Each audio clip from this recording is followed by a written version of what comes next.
और अब आपको सीधा बीएसपी सुप्रीमो मायावती की प्रेस कॉन्फ्रेंस में लिए चलते हैं। साथ ही ये भी उम्मीद करती हैं कि यूपी सरकार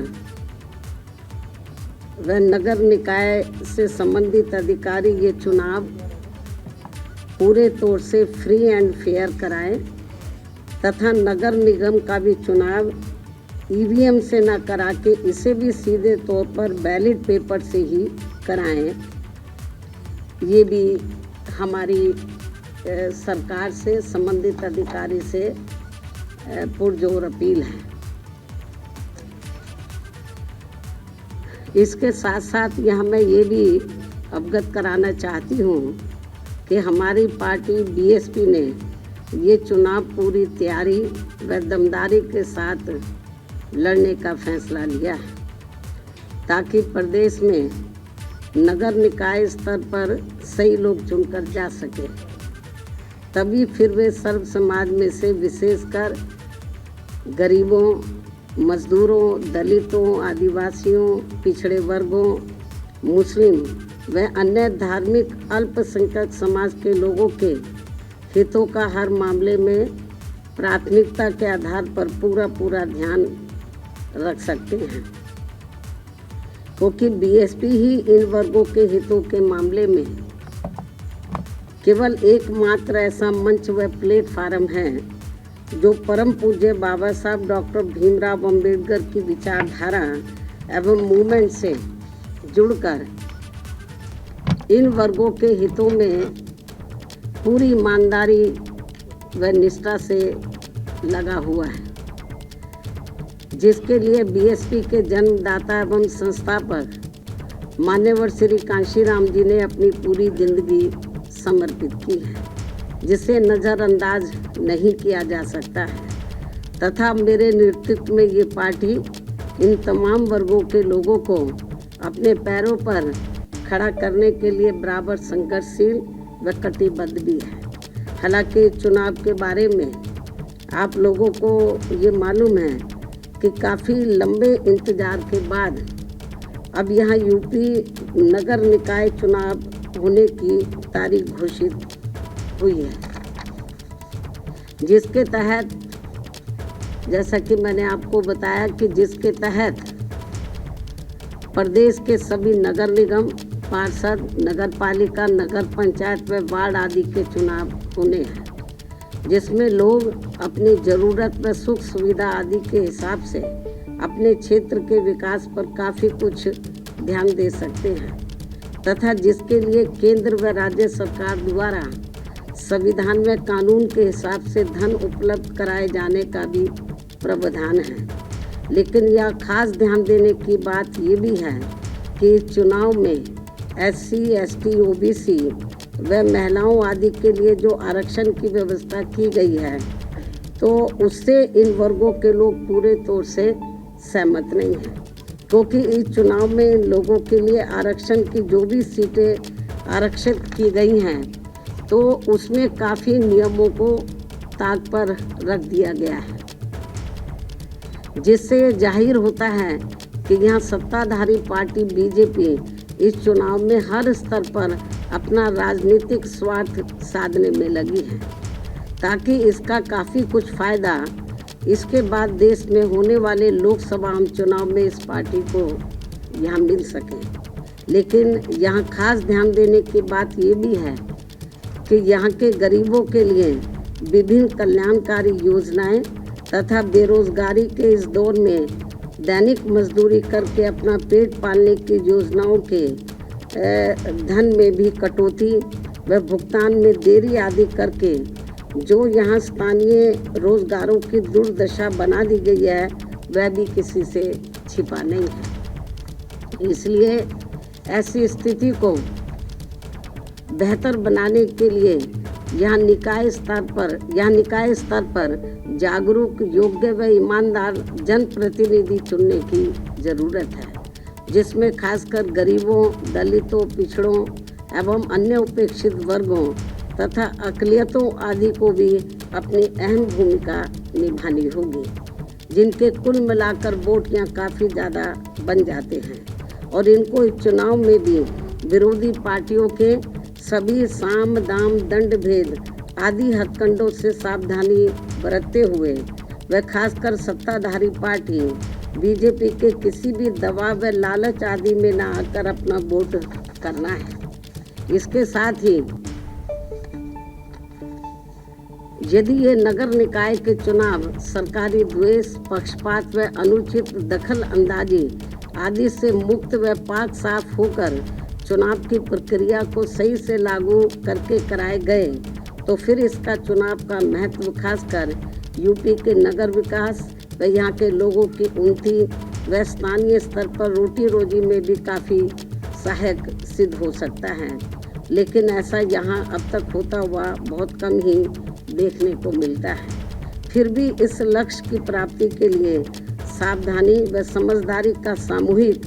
प्रयास जारी रखना बहुत ज़रूरी है। यही वक्त की मांग है तथा यहाँ लोकतांत्रिक व्यवस्था का तकाजा भी है। इसके अलावा ये भी सर्वविदित है कि विरोधी पार्टियों में भी विशेषकर भाजपा के लोग सपा राज की तरह ही इस चुनाव को किस प्रकार से चुनौतीपूर्ण लेकर अनेकों प्रकार के हथकंडे अपनाने तथा हर प्रकार के जोड़ तोड़ आदि करने में ही लगे हैं, जिसके तहत अब यहाँ इनकी संकीर्ण राजनीतिक स्वार्थ की खातिर पसमानदा मुस्लिम समाज का राग अपना भाजपा व आरएसएस एंड कंपनी का नया शिगुफा बनकर लोगों के सामने आ रहा है। जबकि मुस्लिम समाज वास्तव में पहले मुसलमान हैं तथा उनके प्रति भाजपा की सोच, नीति, नियत व उनका ट्रैक रिकॉर्ड कितना द्वेषपूर्ण व घातक है ये किसी से छिपा नहीं है। साथ ही भाजपा के मुस्लिम समाज के प्रति नेगेटिव सोच का ही परिणाम है कि इनकी सरकार में भी वे लोग लगभग उतने ही गरीब, पिछड़े, त्रस्त एवं जान माल व मजहब आदि के मामलों में भी अपने आप को वैसा ही असुरक्षित महसूस करते हैं जितने वे कांग्रेस पार्टी के राज में करते थे। इस प्रकार मुस्लिम समाज का दलितों एवं अति पिछड़ों की तरह ही पसमानदा व उपेक्षित बने रहना अति दुखद ही नहीं बल्कि अति दुर्भाग्यपूर्ण भी है। वैसे वर्तमान में भाजपा व पिछली कांग्रेसी एवं सपा सरकार की गलत नीतियों व जन विरोधी कार्यकलापों आदि के कारण ही यहाँ केवल दलित, आदिवासी, अति पिछड़े व मुस्लिम समाज की पसमानदा मुस्लिम समाज ही यहाँ केवल दलित, आदिवासी, अति पिछड़े व मुस्लिम समाज ही पसमानदा नहीं बना हुआ है बल्कि अब तो यहाँ गरीबी, बेरोजगारी के साथ साथ शिक्षा, स्वास्थ्य व सड़क आदि की भी बदहाल हुई स्थिति के कारण पूरा उत्तर प्रदेश ही एक प्रकार से पिछड़ा हुआ पसमानदा समाज बन गया है। जबकि बीएसपी की यूपी में 4 बार रही सरकारों में सर्व समाज के हित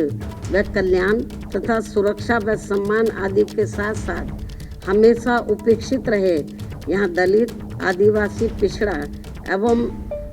अक़लियत समाज के लोगों के, मुस्लिम व अन्य अक़लियत समाज के लोगों के जान माल व मजहब आदि की सुरक्षा तथा न्याय की गारंटी का यहाँ पहली बार कानून द्वारा कानून का राज स्थापित करके सबको न्याय सुनिश्चित करने का ईमानदार प्रयास किया गया है। इसलिए बीएसपी पर ही पूरा भरोसा करके वर्तमान में जो यहाँ नगर निकाय के चुनाव हो रहे हैं तो उसमें प्रदेश की जनता को विरोधी पार्टियों व खासकर सत्ताधारी भाजपा के चुनावी हथकंडों एवं मिथ्या प्रचारों आदि से सतर्क रहते हुए तथा उनके लुभावने वायदों के बहकावे से मुक्त होकर व इनके भड़काऊ भाषणों आदि से भी सावधानी बरतते हुए केवल बीएसपी के उम्मीदवारों को वोट देकर अपनी पार्टी बीएसपी को ही, जिसकी विचारधारा एवं सिद्धांत सर्वजन हिताय व सर्वजन सुखाय की नीतियों पर ही आधारित है, तो उसे जरूर कामयाब बनाना है। अर्थात बीएसपी को जरूर कामयाब बनाना है। प्रदेश के समस्त भाई बहनों व वोटरों से मेरी मीडिया के जरिए यही पुरजोर अपील है। धन्यवाद। जय भीम व जय भारत।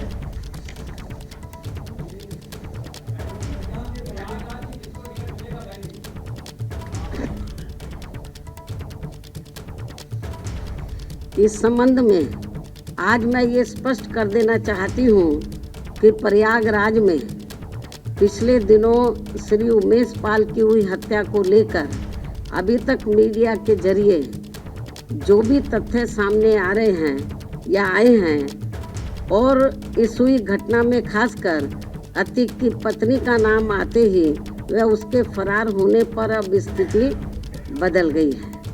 ऐसी स्थिति में अब हमारी पार्टी ना तो अतीक की पत्नी को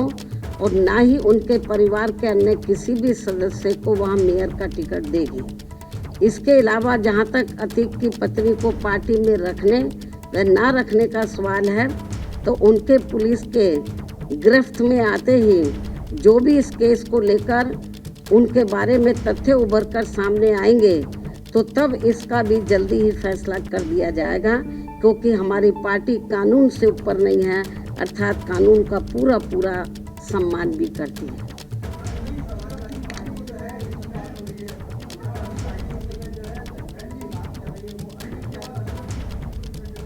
बस इसका जवाब दे दिया मैंने।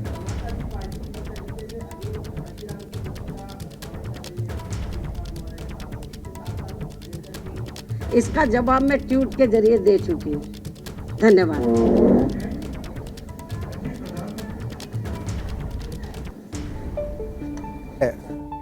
प्रेस कॉन्फ्रेंस में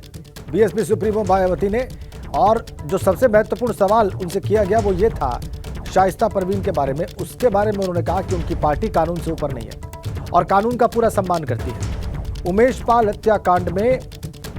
शाइस्ता परवीन का टिकट काट दिया गया है और अब अतीक के परिवार के किसी सदस्य को टिकट नहीं देगी बीएसपी। तो शाइस्ता परवीन की देवरानी को जो टिकट देने की चर्चाएं थी उस पर भी उन्होंने विराम लगा दिया है, उस पर भी पूर्ण विराम लगा दिया है, ये कहना ज्यादा उचित होगा।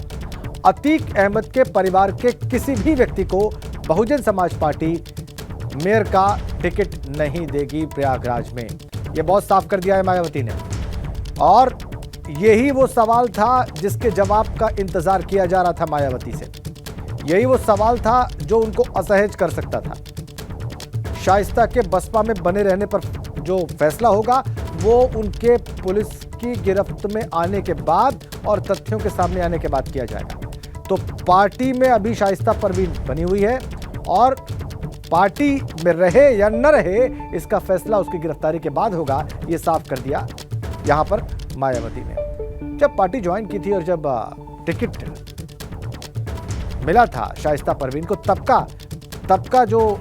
फुटेज है इस वक्त हमने आपकी स्क्रीन पर रखा है। ये तब की तस्वीर है जब शाइस्ता परवीन ने बीएसपी ज्वाइन की और उसके बाद बीएसपी का मेयर पद का उम्मीदवार उनको घोषित किया गया, अतीक अहमद की पत्नी को। तो जिस वक्त जिस समारोह में बहुजन समाज पार्टी ज्वाइन की थी शाइस्ता परवीन ने, उसकी तस्वीर, उसकी फुटेज भी आज हमने आपकी स्क्रीन पर रख दी। आज की जो ताज़ा प्रेस कॉन्फ्रेंस है मायावती की, उसकी तस्वीरें भी आप देख रहे हैं। और दूसरी ओर उस दिन की तस्वीर है जब शाइस्ता परवीन ने पार्टी ज्वाइन की थी, बीएसपी ज्वाइन की थी। अब पार्टी में रहे न रहे इस पर फैसला पुलिस की गिरफ्त में आने के बाद लिया जाएगा, ऐसा कहा है अभी प्रेस से बातचीत में बीएसपी सुप्रीमो मायावती ने। दोनों ही तस्वीरें आपकी स्क्रीन पर। शाइस्ता परवीन बसपा में रहेगी कि नहीं, इस पर अभी फैसला नहीं हुआ है, पुलिस की गिरफ्त में आने के बाद यह फैसला लिया जाएगा। लेकिन निकाय चुनाव पर बात करते हुए मायावती ने दूसरी बड़ी बातें भी कही हैं, और वो ये, उनमें से एक महत्वपूर्ण ये कि जो रिजर्वेशन दिया गया इससे पार्टी संतुष्ट नहीं है। एक बात तो ये, दूसरा ये कि वो कह रही हैं कि बैलेट पेपर से चुनाव कराए जाएं, मेयर के चुनाव भी बैलेट पेपर से कराए जाएं। और दावा किया उन्होंने कि अगर ये चुनाव फ्री एंड फेयर रहते हैं, नियमों के अनुसार रहते हैं, तो बीएसपी शानदार प्रदर्शन करेगी। और ऐसा करना सर्व समाज के हित में, खासकर दलितों, मुस्लिमों, जो पिछड़े हैं या जो वंचित हैं, उन वर्गों के लिए आवश्यक है। ये बात कही बीएसपी सुप्रीमो मायावती ने अपनी बात में। तो अभी अपनी बात समाप्त की है, प्रेस कॉन्फ्रेंस अपनी समाप्त की है बीएसपी सुप्रीमो मायावती ने। निकाय चुनाव की कल घोषणा हुई और उसके बाद उन्होंने अपने विचार रखे इस पर। अतीक के परिवार में किसी को टिकट नहीं दिया जाएगा, यह साफ कर दिया। शाइस्ता परवीन बीएसपी में रहेगी कि नहीं, ये इसका फैसला बाद में होगा, पुलिस की गिरफ्तारी के बाद होगा। और कानून से ऊपर नहीं है उनकी पार्टी। उमेश पाल हत्याकांड में नाम सामने आने के बाद शाइस्ता परवीन का वो फैसला लिया गया जो जरूरी था, ये बात भी कही बीएसपी अध्यक्ष ने। फ्री और फेयर इलेक्शन कराए जाने की मांग की है उन्होंने सरकार से और राज्य निर्वाचन आयोग से, और दावा किया है कि अगर ऐसा होता है तो उनकी पार्टी शानदार प्रदर्शन करेगी। जो महत्वपूर्ण बातें कही हैं बीएसपी अध्यक्ष मायावती ने, वो सब हमने आपकी स्क्रीन पर रखी है।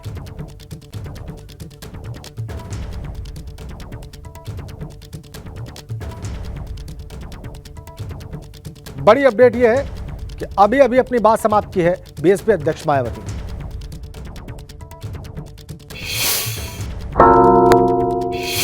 आज मैं ये स्पष्ट कर देना चाहती हूँ कि प्रयागराज में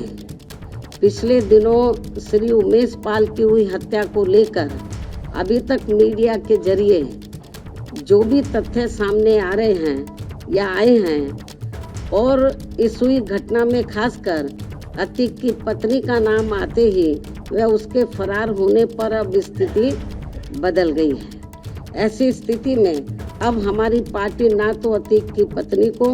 और ना ही उनके परिवार के अन्य किसी भी सदस्य को वहां मेयर का टिकट देगी। इसके अलावा जहां तक अतीक की पत्नी को पार्टी में रखने व ना रखने का सवाल है, तो उनके पुलिस के गिरफ्त में आते ही जो भी इस केस को लेकर उनके बारे में तथ्य उभर कर सामने आएंगे, तो तब इसका भी जल्दी ही फैसला कर दिया जाएगा, क्योंकि हमारी पार्टी कानून से ऊपर नहीं है, अर्थात कानून का पूरा सम्मान भी करती है। आज मैं ये स्पष्ट कर देना चाहती हूँ कि प्रयागराज में पिछले दिनों श्री उमेश पाल की हुई हत्या को लेकर अभी तक मीडिया के जरिए जो भी तथ्य सामने आ रहे हैं या आए हैं, और इस हुई घटना में खासकर अतीक की पत्नी का नाम आते ही वह उसके फरार होने पर अब स्थिति बदल गई है। ऐसी स्थिति में अब हमारी पार्टी ना तो अतीक की पत्नी को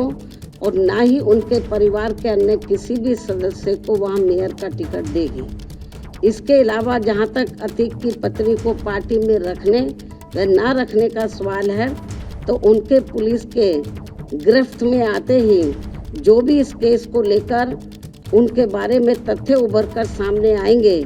तो तब इसका भी जल्दी ही फैसला कर दिया जाएगा, क्योंकि हमारी पार्टी कानून से ऊपर नहीं है, अर्थात कानून का पूरा सम्मान भी करती है।